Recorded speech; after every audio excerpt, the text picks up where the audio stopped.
जा जाकर लोगों से बातचीत करने का मौका मिल रहा है। सामान्य तौर पर तो परंपरा यह है कि जब विधानसभा के चुनाव घोषित हो जाते हैं तो चुनाव प्रचार के लिए प्रत्याशी गांवों में जनता के बीच में जाते हैं। हमने सोचा कि इस परंपरा में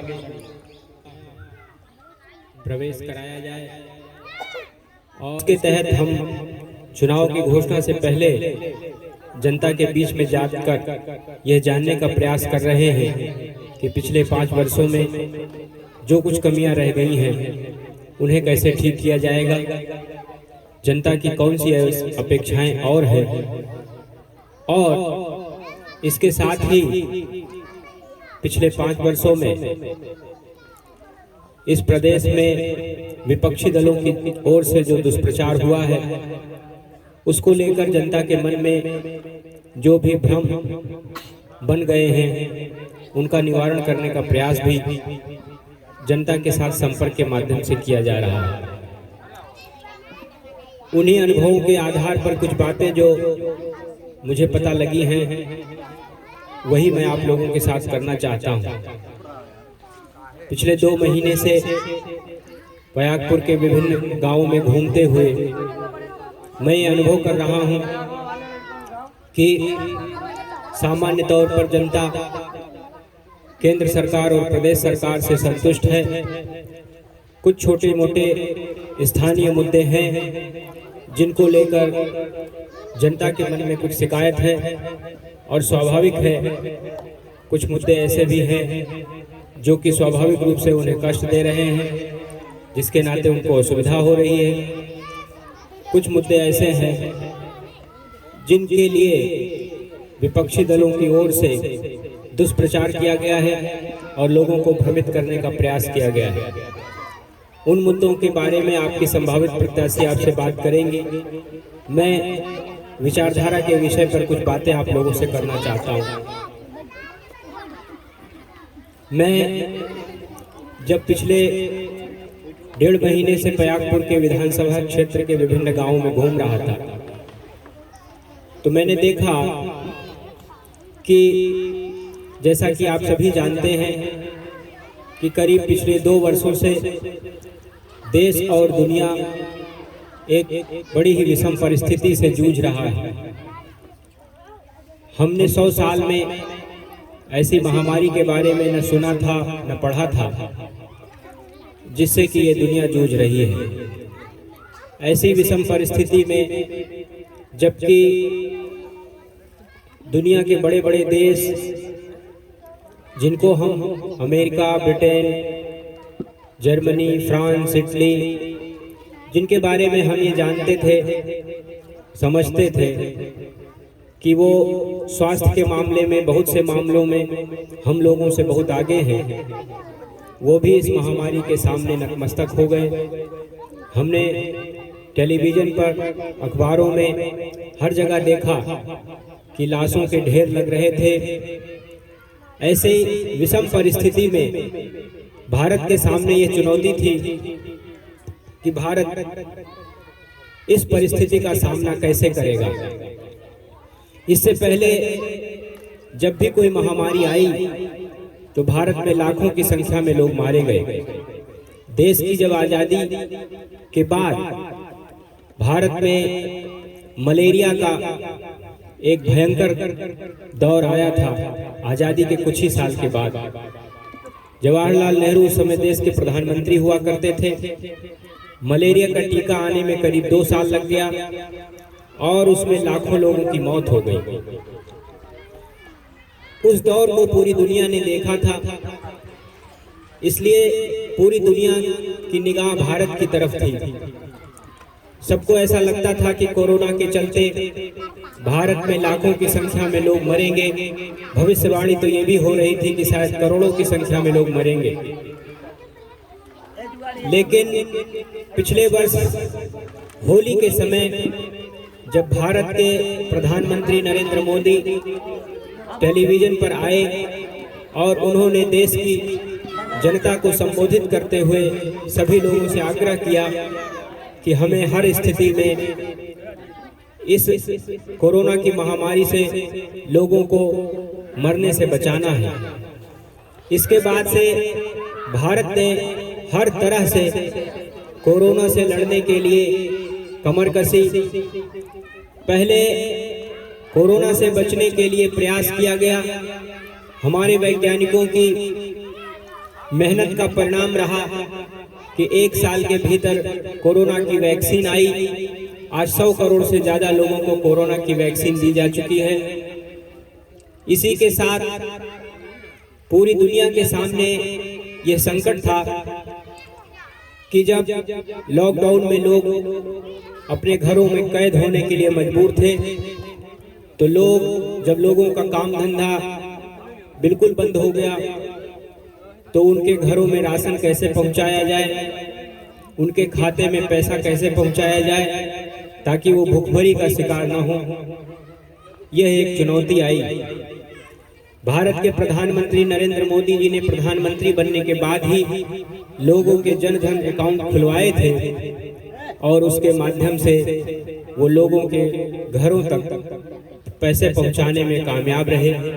पूरी दुनिया में इस बात की चर्चा हो रही है कि बड़े बड़े देशों के बैंकों में जब डॉलर रखे हुए थे, लेकिन वो अपने जनता के लोगों को वो पैसा नहीं पहुंचा सके। लोगों के जीवन में बहुत सी मुश्किलें आई। करीब 1.5-2 साल के आसपास कोरोना की इस पृष्ठभूमि में जब भारत ने इस विषम परिस्थिति का सामना किया, तो भारत के सभी राजनीतिक दलों का यह दायित्व बनता था कि वो एकजुट होकर नरेंद्र मोदी जी के साथ खड़े होकर इस स्थिति से देश को निकालने के बारे में सोचें। लेकिन मैं देख रहा हूं कि भारत में बहुत से राजनीतिक दल सत्ता प्राप्त करने के लिए इस विषम परिस्थिति का उपयोग करते हुए लोगों को भ्रमित करने का प्रयास कर रहे हैं। पिछले 1.5 साल से तो कम से कम 6 महीने में देश पे लोगों को महंगाई, बेरोजगारी, डीजल पेट्रोल के बढ़े दामों के नाम पर भ्रमित करने का प्रयास हो रहा है। भ्रमित करने की बात मैं इसलिए कह रहा हूं कि जब अर्थव्यवस्था पर इतना दुष्प्रभाव हुआ है और पूरी दुनिया जब थम गई थी, तो गाड़ी को रफ्तार पकड़ने में थोड़ा समय लगेगा, रोजी रोटी का समय आने में थोड़ा समय लगेगा, काम धंधे रोजगार सही होने में थोड़ा समय लगेगा। इसी के साथ 100 करोड़ लोगों को जब वैक्सीन फ्री में दी जाएगी, करीब 2 साल से 80 करोड़ लोगों को फ्री में हर महीने राशन दिया जा रहा है।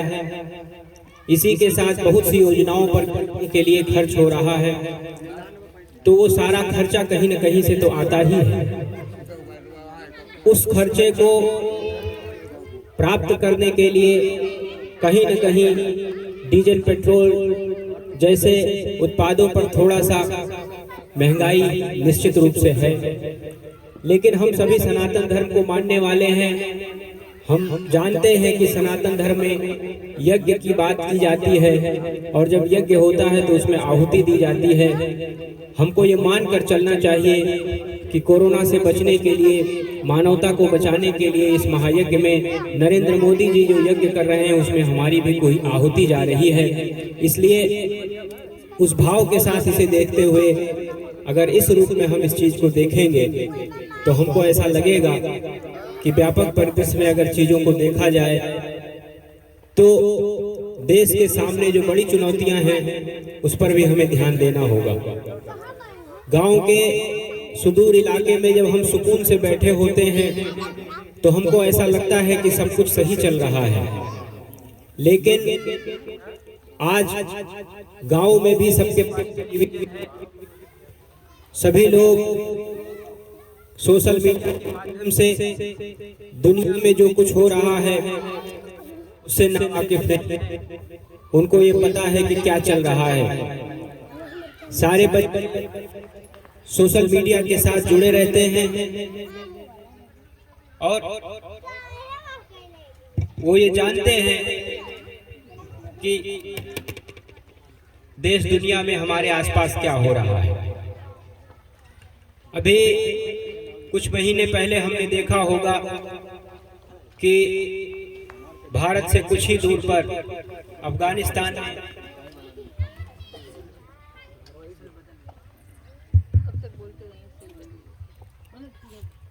अफगानिस्तान में जो कुछ भी हुआ है उसके बारे में हम सभी लोग जानते हैं।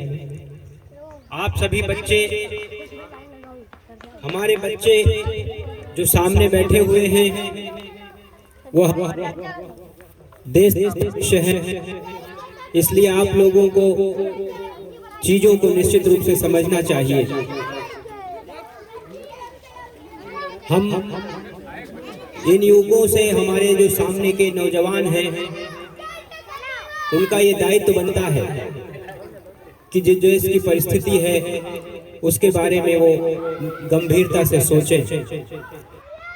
भारत की सीमा से केवल 800 किलोमीटर की दूरी पर काबुल में कुछ महीने पहले तालिबान का जो शासन आया है वो कोई सामान्य राजनीतिक घटना नहीं है।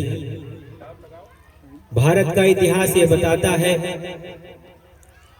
कि हजारों साल पहले इसी तरीके से महमूद गजनवी और मोहम्मद गोरी जैसे लोग उसी अफगानिस्तान के रास्ते भारत में आए थे, और जब वो आए तो उसके बाद अपने पीछे एक ऐसा इतिहास छोड़ गए हैं जिन के विध्वंस के निशान आज भी हमारे देश में हैं। करीब 500 साल की लड़ाई के बाद हमको अयोध्या में श्री राम जन्मभूमि का जन्म स्थान मिल पाया, और अभी भी काशी और मथुरा अधूरा है। मैं पिछले कुछ महीनों में देख रहा हूं कि हमारे प्रदेश में समाजवादी पार्टी के लोग जो कि नकली हिंदू बनकर हिंदुओं को गुमराह करने के लिए एक नकाब लगाकर घूम रहे थे, जैसे ही चुनाव आया उनके ऊपर से वो नकाब खिसक गया और उनका असली चेहरा सामने आने लगा है। 31 अक्टूबर को सरदार पटेल की जयंती थी, तो उस दिन समाजवादी पार्टी के राष्ट्रीय अध्यक्ष अखिलेश यादव ने सरदार पटेल के साथ उस जिन्ना की तुलना की जिस जिन्ना ने पाकिस्तान बनवाने के लिए बंगाल में 1946 में आजादी से 1 साल पहले हजारों हिंदुओं का नरसंहार करवाया था। हिंदुओं की दुकानें फूंकी गई थी, बहन बेटियों के साथ दुष्कर्म किया गया था। उसी दबाव के बाद पाकिस्तान का निर्माण हुआ था। उस जिन्ना का नाम लेकर समाजवादी पार्टी ने ये स्पष्ट कर दिया कि ये चुनाव कोई सामान्य और साधारण चुनाव नहीं है। इस चुनाव को वो धर्म की लड़ाई बनाकर सामने लाना चाहते हैं। यह कोई सामान्य घटना नहीं है, इसलिए हमें अब सावधान रहने की आवश्यकता है। भारत में पिछले कुछ सालों से मैं देख रहा हूं, जब भी कोई चुनाव आता है, चाहे वो लोकसभा का चुनाव हो, चाहे किसी राज्य का चुनाव हो, जो भी अपने को सेकुलर कहने वाले दल हैं वो उस चुनाव को हिंदू मुसलमान का चुनाव बना देना चाहते हैं। ऐसे मुद्दे उठाते हैं जिन पर जवाब देने की मजबूरी हो जाती है। अगर अखिलेश यादव ऐसे जिन्ना को सरदार पटेल के साथ तुलना करके उसको कहेंगे कि उसने भी आजादी दिलाने में भूमिका निभाई, तो ये सब चालाकी के तहत होता है, क्योंकि जो भी राष्ट्रवादी है, जो भी देशभक्त है, उसकी ये मजबूरी है कि वो सामने आकर ये सफाई दे कि नहीं, हम जिन्ना को राष्ट्रभक्त नहीं मानते। और जब सफाई दी जाती है और इन मामलों पर बात होती है तो कह दिया जाता है कि आप माहौल को बिगाड़ने की कोशिश कर रहे हैं। इसलिए ये बात समझने की आवश्यकता है कि लोकतंत्र की व्यवस्था के अंतर्गत चुनाव एक ऐसा हथियार है कि जिसके माध्यम से लोगों के जनमानस को बदला जाता है। जो लोग चुनाव में जीत कर जाते हैं वो विधानसभाओं में बैठकर कानून बनाते हैं और उन कानून के आधार पर हमारे भविष्य का फैसला होता है, हमारी पीढ़ियों का फैसला होता है। इसलिए जब चुनाव होते हैं तो कई बार छोटे छोटे मुद्दों के आधार पर हम बड़ी बड़ी बातों को तरफ से अपना ध्यान हटा लेते हैं। इसलिए अब देश की ऐसी स्थिति आ चुकी है कि हर चुनाव को हमें बहुत सोच समझकर उस पर अपनी भूमिका बनानी होगी। जो छोटे छोटे मुद्दे हमारे रोजमर्रा की जिंदगी से जुड़े हुए हैं उनका समाधान और फैसला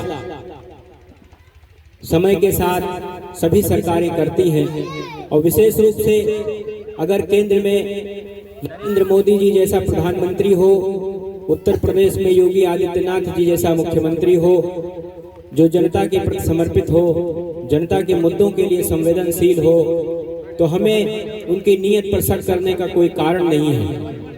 इसलिए हमें ये ध्यान रखना चाहिए कि कहीं छोटे छोटे मुद्दों के आवेश में बहुत बड़े बड़े परिदृश्य को हम न भुला दें, क्योंकि इतिहास को सामने रखकर देखिए, इतिहास गवाह है इस बात का कि जब भी देश के सामने ऐसा कोई बड़ा संकट आया था तो छोटे छोटे मामलों को तरजीह देने के नाते ही भारत गुलामी की तरफ बढ़ता चला गया।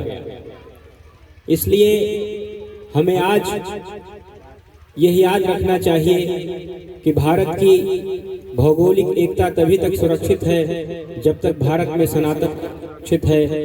इसलिए हर स्थिति में सनातन धर्म को बचाए रखना, संस्कृति को बचाए रखना हमारा दायित्व है और ये तभी बचेगा जब लोकतंत्र की व्यवस्था में जो भी विकल्प हमारे पास हैं उन विकल्पों का इस्तेमाल करते हुए हम हमेशा सही व्यक्ति का और सही विचारधारा का चुनाव करें। इसलिए जब आप देखते हैं कि छोटे छोटे मुद्दों के आधार पर आपके गांव में अगले कुछ महीनों में जब चुनाव का प्रचार गति पकड़ेगा तो विभिन्न राजनीतिक लोग आपके बीच में आएंगे, बहुत से बातों पर आपको भ्रमित करने का प्रयास करेंगे, बरगलाने की कोशिश करेंगे। छोटे छोटे मुद्दों को बड़ा बड़ा बनाकर आपके सामने प्रस्तुत किया जाएगा, जातियों के आधार पर आपको लड़ाने की कोशिश की जाएगी। इन सभी मुद्दों से आपको सावधान रहने की आवश्यकता है। कभी कभी भावावेश में अगर गलती हो जाती है तो उसकी कीमत बाद में लंबे समय तक चुकानी पड़ती है। इसलिए हमेशा इस बात का ध्यान रखना है कि लोकतंत्र की व्यवस्था में जो लोकतंत्र का विकल्प हमें मिला हुआ है उसका इस्तेमाल करते हुए हम कभी भी ऐसा कोई काम न करें कि जिससे हमारी धर्म और संस्कृति पर कोई आंच आए। इसलिए मेरा आप सभी लोगों से आग्रह रहेगा कि धीरे धीरे चुनाव प्रचार गति पकड़ेगा और उस भावावेश में बहुत सी बातें होंगी। आप अपना धैर्य और संयम बनाए रखें और मुद्दों के आधार पर ही चीजों को समझने का प्रयास करें और जाति के आधार पर, छोटे छोटे मुद्दों के आधार पर भ्रमित न हो, क्योंकि जिस प्रधानमंत्री ने करीब 2 साल से हम लोगों को ऐसी विषम परिस्थिति से निकाला है, उत्तर प्रदेश के मुख्यमंत्री ने जिस तरीके से हमको इस विषम परिस्थिति से निकाला है, इतने दबाव और तुष्टीकरण की राजनीति के बीच में भी देश की आजादी में 75 साल में ऐसा हुआ कि भारत का प्रधानमंत्री होते हुए भी श्री राम जन्मभूमि मंदिर के शिलान्यास के लिए आया। हम जानते हैं कि जब देश की आजादी देश को मिली थी तो सोमनाथ का मंदिर जब बन रहा था तो जवाहरलाल नेहरू ने उसके शिलान्यास में आने से केवल इसलिए इनकार कर दिया कि मैं एक सेकुलर देश का प्रधानमंत्री हूं, मैं नहीं जा सकता। लेकिन उन्हीं जवाहरलाल नेहरू ने मदरसा बोर्ड की स्थापना की।